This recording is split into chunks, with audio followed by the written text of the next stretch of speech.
Welcome everybody. We're at Maritime Professional Training today with Ted Morley from Maritime Professional. We're on the bridge of the simulator of a 240-foot motor yacht, and as you can see behind me, we're not in Kansas anymore, we're in Malta. I'm going to walk over and say hi to Ted and give you guys a sense of why we're here today. Ted Morley, thanks for having us. Pleasure. Really appreciate you welcoming us here today. So, Maritime Professional Training, while not being a group that caters primarily to our audience of yacht brokers, I think it's really important, Ted, that we talk about what services it is that you guys provide here and how that's relevant to the yacht brokerage community. So just as a quick overview, give me a sense of who your primary client or customer is here at Maritime Professional Training. Okay. Well, as our name implies, professional is our middle name, and most of the professional mariners have either come through our doors or will be coming through our doors as they progress through their career. Most of our students come from 5 key segments. In the yachting community, mostly it's the over 100-ton mega yachts, larger yachts. Okay. We do a lot with commercial mariners, deep draft commercial. We do tugboats and towboats. We do passenger vessels and cruise ships, along with inland towboat operators and small boat operators. So we cater to the professional mariner. Having said that, though, we do have courses that go down below those levels into the recreational market and the small vessel market, such as like a 45-foot Sea Ray, 50-foot Sea Ray, those kind of boats. The RYA, also the Royal Yachting Association, also has tender operator classes that we teach that are hands-on. They actually go out on either a 20 or 24-foot tender. It's a 3-day program, and they learn how to dock and maneuver and drive the small boats around. And in certain jurisdictions, it's required that you are licensed to be a tender operator. Absolutely. These days, Yeah, where that wasn't the case some years ago. We're in Malta right now. If this yacht was actually in Malta and we were launching a tender, that tender operator, that deckhand, would have to have an RYA credential or a similar credential. Mind if I back credential. her up just a little bit? Please. Looks like we're going to go ground on the point here. Please, back us Thanks. up. Keep us out of trouble. So that operator would have to have that license or that certification level. Professional licensing has come a long way in the past 20 years. The introduction of STCW, a lot of those factors have really changed the professional world. Once you get above that 100-ton threshold, the U.S. laws also start kicking in earnest. So if a client was buying, say, an under 100-ton vessel, 60-foot Viking, 45-foot Sea Ray, those kind of things, legally, according to U.S. law, he needs no license to run that vessel. Needs no licensed captain, needs no formal training, simply have the money to buy it and the requisite experience to safely run it. It's totally on him. It's on him, provided he can get the insurance. And that's Provided another he can get the subject, another insurance. topic, another segment. Absolutely. That's become one of our big stumbling blocks Yes, in it this has. day and age is acquisition of the insurance. Yep. But it's interesting that you say, so I think what we want to talk about in today's segment is those different thresholds, those different requirements, where are they applicable, and you brought forward a great point. Up to 100 tons in U.S. waters, there's virtually no licensing requirement. Correct. Now, in the state of Florida last year, they passed the Boating Safety Act that was passed to take effect on January 1st, but not to be enforced until July 1st. Well, July 1st is right around the corner. It is. Do you know any of the particulars of the BSA that would be applicable to the broad recreational strokes, boater? In broad strokes, really it comes down to age. Right. You know, if you're looking at someone who is a 16 or 18 or 22-year-old, 25-year-old boater, they're going to have some basic education, some online training, and fulfill those requirements. But if you're talking about a person that's 35, 36, 37, 40 years old, that person is pretty much exempt from it because of their age and what the government would consider their past experiences having carried forward on that. Yeah, I think if they were born after January 1st on 1988, which would make it 35 years old, yeah. that's the requirement for licensing under the Boater Safety Yep. Act. And it's just a boating operator's license. It's Right. not a U.S. Coast Guard Nope. license like is issued for professional mariners. Right, it's a state credential and there's no practical aspect of it. Okay. So, and that's another big distinction you have to talk about because under that requirement, it's a education process only. So that person has to complete an educational program and a test, can be done online or in person, and prove they have the knowledge. Okay. Once you get up above the 100-ton level, 200-ton level, 500, 1600, and larger tonnage vessels, those requirements become international, federal, U.S., and international, requiring some practical proficiencies. So and here's practical demonstrations of those proficiencies. And here's where it's applicable to the yacht brokerage community. If you're selling a 60-foot Viking to somebody, then regulations aren't really critically important to you. As a professional yacht broker, you want to make sure that your transactional documents are in order, that all your I's are dotted and T's are crossed. Maybe you'll help your client acquire the insurance that's necessary, but with regard to state or federal regulation of those vessels, there's really nothing to say grace over. But you get to the 100-ton level, now the whole game changes. As a professional yacht broker, I keep looking at the bow. I know we're going to pump our nose up on the rocks over here. We're fine. Otto, the pilot's doing a good job for us. We'll put a little bit of a back and bill on here. All right, bring it back a little bit. So at the 100-ton level, now the game changes slightly. Where are we going to start to see some requirements that the broker needs to make sure his client is aware of and having the proper captain licensing requirements met? So once we get above the 100-ton threshold, now we're talking about vessels that aren't just having to comply with state or local responsibilities and rules, also now national or federal level. So the U.S. Coast Guard comes into play.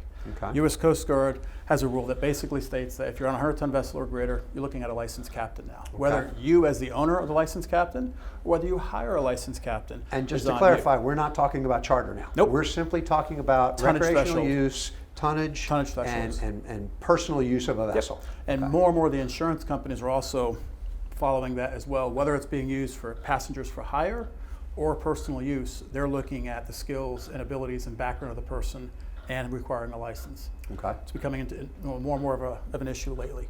So at the 100-ton level, you're looking at having a licensed captain, which most of us that have a 100-ton yacht, you're looking at probably a 90-foot-ish yacht thereabouts. Right. I want a licensed captain. Absolutely. I want to be able to enjoy and cruise with my friends and not be having to do this part of the job. It's a rare individual who operates a 90-foot boat himself. It is. No it doubt really about is. We've gotten them through here in training, and it's great, and we encourage it. If it's your background, hey, someday I'm going to retire and have a 90-foot boat that I want to drive around the world. Well, I'm going to have to talk to my board of see. directors about that to see if that's going to happen for me. Hey, you never know. So the next big jump is 200-ton. Okay. The 200-ton level, now we're looking at having some professional crew. Some of the beginnings of STCW, which is an international convention, come into play. Right. So at that point, now we've got to start thinking about additional crew, additional training, safety training comes in, officer training, all those kind of things come in to back up the captain. So it's not just a licensed captain. Now we're looking at a licensed captain, STCW qualifications, licensed mates. We're getting into a bigger area, a bigger responsibility for management, which is why it's kind of a critical area for the yacht owners to look at and figure out if they want to jump to that threshold or not. Okay. Do they want to stay below, minimal crew, minimal headache, or have a bigger vessel with longer legs, better seakeeping abilities, more room and space, but also requiring more crew? And is that the level at which crew regulations come into place as well, as far as comfort and safety of the crew and You're starting spaces? at that 200, 500 domestic international tonnage. Okay. You're getting into issues like accommodations, work hours, time off, watch rotations, all those additional There's responsibilities. an international convention that speaks to that specifically, coming from the commercial sector initially, because they were using low-paid people from third world countries, if you will, and they were putting them in some pretty deplorable conditions. So Even, there became even small crew conditions. convention. Yeah, crew safety and crew comfort go hand in hand. Right? We've all had an uncomfortable bed. Not for long. You wake up the next morning, you're not very rested. Right. You're not very prepared for the day ahead of you. Imagine being on a vessel with an uncomfortable bed, uncomfortable environment. Maybe it's hot, maybe it's cold, whatever. You're not getting the rest you need. You're getting more and more tired, more and more lethargic, more and more distracted from your job. And less safe. Accidents go up. Absolutely. So crew comfort, crew safety go hand in hand. And that goes with really any size vessel you've got out there. Well, interestingly, a vast majority of our audience, of the members of IYBA, come from that professional sector. And you're speaking to the choir in many ways, in that they understand that this isn't all fun and games. In fact, it's hard work. It's long days. I came from the sport fish sector, and the sport fish sector, we were up early. We were rigging baits and getting the boat ready to go. We fished hard and worked hard all day long. And when we got back in, you had to clean the boat. You had to deal with your baits again. You had to make sure that the boss got fed properly. Everything had to be buttoned up. You got a nap basically, and the morning you got up and did it again. You were first up, last down. Exactly. Yep. Exactly. Yep. It's funny, you mentioned sport fishing. My background is commercial. Right. Super tankers, oil tankers, passenger ships, cruise ships, large ferries, large tonnage, super yachts, all of that. Recreationally, I'm a fisherman. Right. So I've got a couple of boats. 61-foot Viking is one of them, and I've got a 37-foot Whaler. So some key markets there Right. for buying your recreational boats. Obviously, I'm licensed for anything I want in the world. That's just because of my commercial background. My 61 Viking, I still employ a captain Sure. because It's a lot of work. it's a lot of work. And Yeah. my son recently left, graduated high school and left to go to Mass Maritime. At 18 years old, he had a six-pack license, Right. a 100-ton six-pack license. Big help on the boats. Sure. He's now gone to pursue a commercial career at sea. So now I'm looking at filling that gap. Sure. So even at the smaller tonnage areas, the hours you're working, the amount of time you're spending, it's a big factor. Even though there's no regulation in that Right. sector, that area needs good, close attention and Yep. proper scrutiny. Otherwise, So back to our conversation. Safety's compromised. Otherwise, Well, and that's the key, and Yep. that's where the foundational element of all of these regulations is inputting regulation to ensure safety. right. So we're above 100 and up to 200. Now we start to be exposed to some more international regulation, some crew convention impositions. And then above 200, our next threshold is truly 500 tons, correct? In the U.S., it'd be a 500-ton license, and the Okay. 500-ton license and the 1,600-ton license are the next two thresholds that basically have the exact same regulatory standards attached to them. Okay. The only difference is in the experience level of the crews and the tonnage of vessels that they're sailing on. And I want to parse that for just 1 second because there are an awful lot of people out in our audience, in the boating world in general, that don't understand the tonnage. The gross tonnage of the vessel is an ad measurement tonnage. Correct. That comes from a calculation of load carrying capacity or cargo carrying capacity.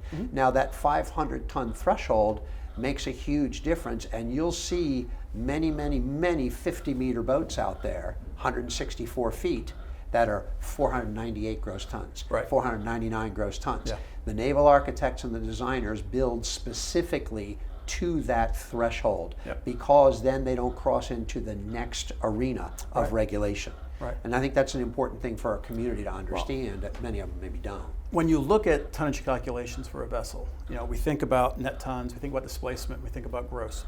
Regulatory, it goes by gross. Right.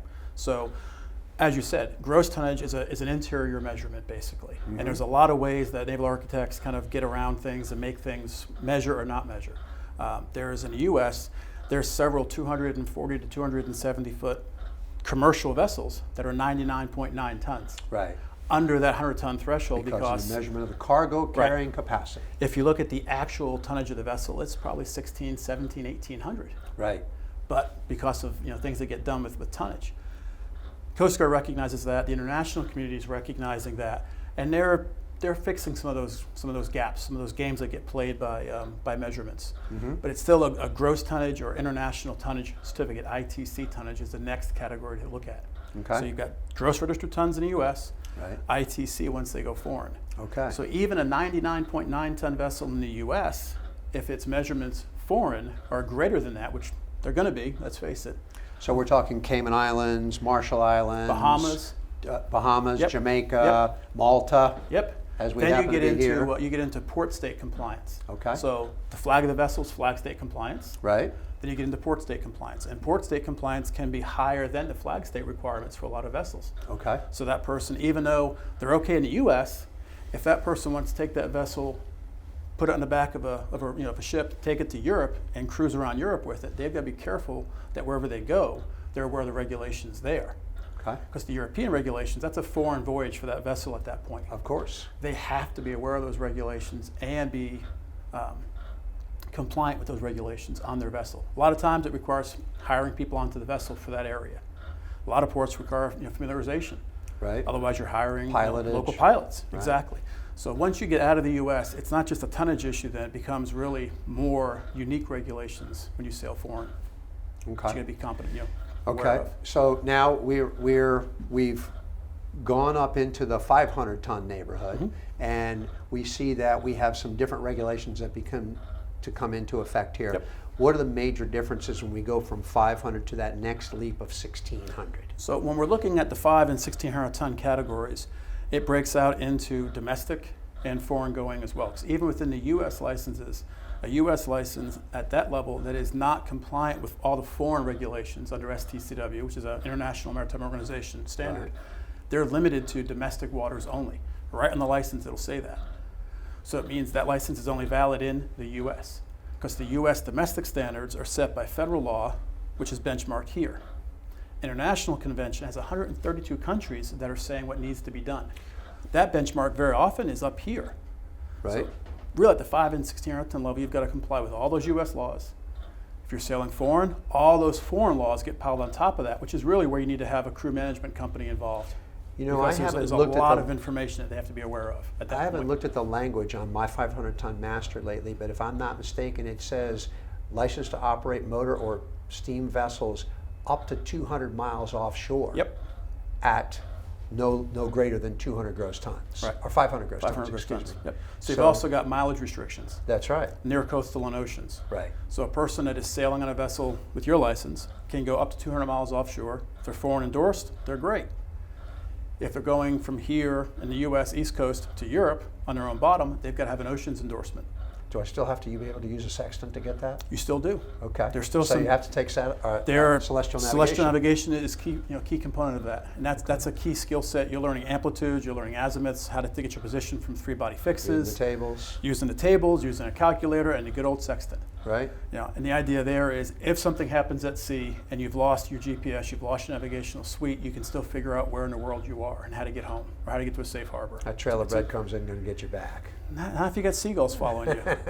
So there's That's a lot how of you get them to follow you. There's a lot of other things that come into play there. Okay. So it gets really the waters get super murky above 500 ton. Well, You there's get domestic, international, you get foreign going, you get national, near coastal, oceans, for hire, not for hire. Right. All these things start coming into play. We haven't even talked about the for hire. Now, charter is a completely different kettle of fish, if you will, because now we're carrying passengers for hire, and we have some other regulations. I don't think we really need to get into that today, but I think what we've done is we've developed a good overview of the different thresholds that we need to consider when we have people looking at boats. Look, the whole goal for every yacht broker is to develop enduring relationships with their clients. Absolutely. And there's nothing more gratifying than meeting a guy when he buys a smaller boat, a guy or a lady or a family, when they buy a smaller boat, and to grow in boating with them. Right. And you come to the point where, you know what, we really love this, my business has taken off, I can afford more, they love their relationship I want a with bigger you. boat. That's right. But Exactly. not every person that sells 45 and 50-foot boats, while they'd love to develop that relationship, has the requisite knowledge to deal with the larger boats. Yep. So the important thing to learn here is where the thresholds are, what those different requirements may be, and where to go to learn what those requirements are. I think there's one more aspect. Go ahead. Post-COVID, Okay. tremendous surge in boat ownership during COVID and post-COVID. We saw Absolutely. a huge increase in recreational vessel ownership.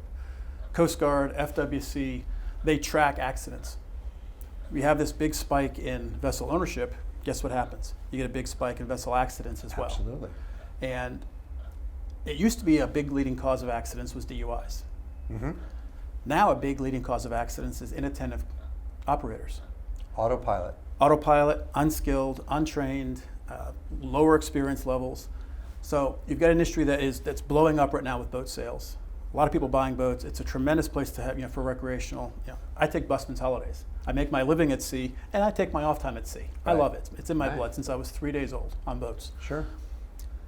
Insurance companies, costs are going up, up, and up. And as you said, that's a whole other conversation to get into, but it's important for people to realize that even if they're not under a regulatory requirement, very often insurance can be mitigated. Those costs can be lowered if they've got some training and knowledge and experience and some sign-offs on some things. So if they are going to be operating their own vessel, you want to have fun. You want to get out there, you want your family to enjoy it, you want your wife or your husband to say, hey, you know what, I love going boating with you. I feel relaxed. That's the key. If someone's They have to scared, feel safe. they're not going to be really relaxed. So having that ability to just relax, and I call it the woo-saw zone. Yeah. You know, you sit back with a cocktail, fishing rod in your hand, whatever it is, you relax. If I'm scared, I don't want to be there. The boating environment and the boating experience provides people with a unique opportunity to build enduring memories with their families and their friends. Right. If you provide that in a safe environment, they're going to want to do it over and over For again. life. If you scare them, it's not going to work. They're buying an RV. So let's start by exactly, or a mountain house in Yeah. Breckenridge. Let's start with understanding what their needs are, and then We're being passed. now that looks like a Lursen from here. Pretty good looking yacht going in. Is that, no, maybe it's an Ocean Code. Looks like Alpha Nero. We may Oh, need wait to- a minute. No, she's in Antigua right now. We may need to be a bigger boat soon. Do you know a good broker? I know a couple. I know a couple.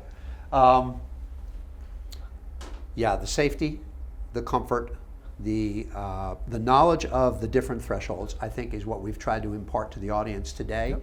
It's critically important to know that when you grow with your clients, your sphere of knowledge needs to grow so that you don't put them in a difficult situation or create unrealistic expectations for them. Well, you know, That they we've could got- step to something because they can afford it. Right. Doesn't mean they have all the rest of the pieces in Yeah. place. You know, we've got a lot of friends that are brokers, a lot of friends that are vessel managers, and they call the office here, and they'll ask opinions. They'll say, "Hey, you know, where are we at? Where's that regulation? Well, I've got a client that's looking at a 118 footer, and you know, I don't know what I'm looking at here from a regulatory standpoint. Can you help provide some guidance?" We do that too all the time. Sure. You know, our goal is to have a safe environment. You know, this company was founded on a simple premise of making mariners better. And that mariner, whether they're driving a cruise ship or a tender or their family out on a center console, we want everyone to be safe, everyone to enjoy themselves, everyone to have a long, fruitful engagement in this industry that we love so much. And that's the responsibility starting with the brokerage community and helping people understand what's right for their needs and making sure that they dot all the I's and cross all the T's. Absolutely. Ted Morley, Maritime Professional Training. I really appreciate your time today. This has been an excellent and an informative segment. We're going to come back and visit you again. My pleasure. Thank you. Anytime. All right. Thank you.